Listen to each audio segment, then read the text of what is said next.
Hey guys, Aaron Dade here, and it's Father's Day, and I just wanted to release this video just to thank all the fathers out there and kind of give you a little background information on myself and how I relate to Father's Day. But before I get into that, I really want to thank all of the single women that are raising fathers these days, because it takes a village really to raise a child. However, it's a great it it's really awesome that daughters of the king are still engaging in this job even when sons deny their sonship, really is how God explained that to me. So I really want to thank single mothers, and I really want to show them the glory that they definitely deserve. All glory to God. However, we definitely want to show credit where credit is due, and single mothers definitely deserve credit. So I thank God for them, and I first want to talk about a little background history for me on Father's Day. So Father's Day to me, my dad is extremely important in my life. He always has been important in my life since I was a little child. He's been important in my life. So I look at my dad.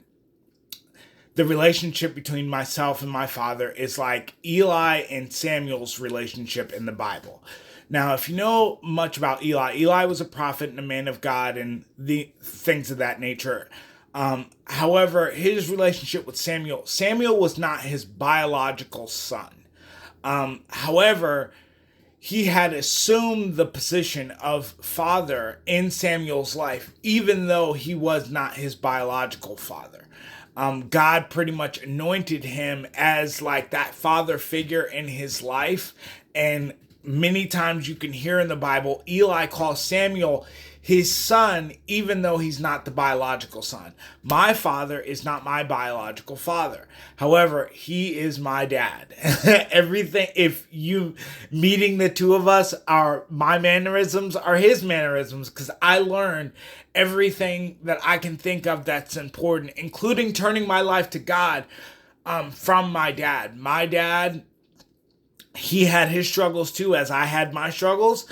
And he explained to me that turning over his life to God, it wasn't just a bumper sticker or a marketing point, or it wasn't a t-shirt.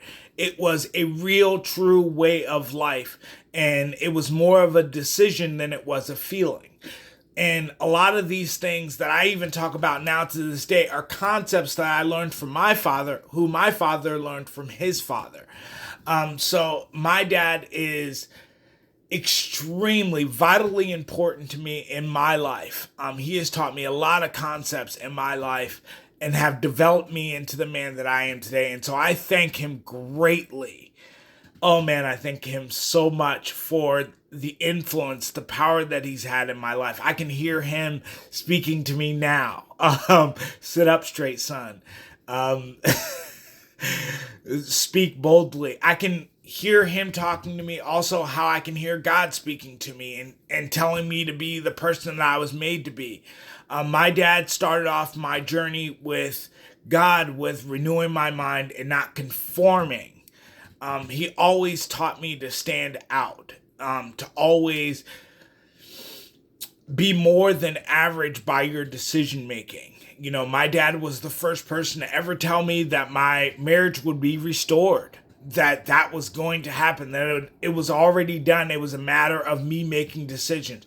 So the things that I teach to people in mentoring, that confidence comes from my dad. My dad taught me those same exact things, that God was for restoration. He was not for division. He taught me that, I had conformed my mind instead of renewing my mind. He taught me to get my head in the Bible more so than getting my head into what the world produces.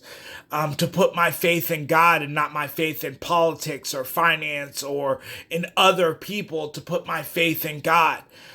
He taught me that having a family is not only, it's a blessing, it's a great responsibility to be the empty vessel, to lead and guide a family. And if you're going to give up that inheritance, to be man enough to say, I just can't handle it. I can't deal with that. To not make excuses, to be a godly man, to be a kingdom man. And I know women that have taught the same exact principles. That's why I don't want us to kind of get in this mindset where we forget about the single mothers that are dealing with different things every single day, that teach the same things that my dad taught to me, and also my grandfather has taught to me. I have lots and lots of godly men that are around me that teach me lots and things that I talk to other people about, because it's important in being in my family. And now I have 3 girls. So I did get my 1 boy though. So that's very important. And I consider my relationship with my dad very much like Eli and Samuel's relationship, and how Samuel became a prophet for God and devoted his life to God and did not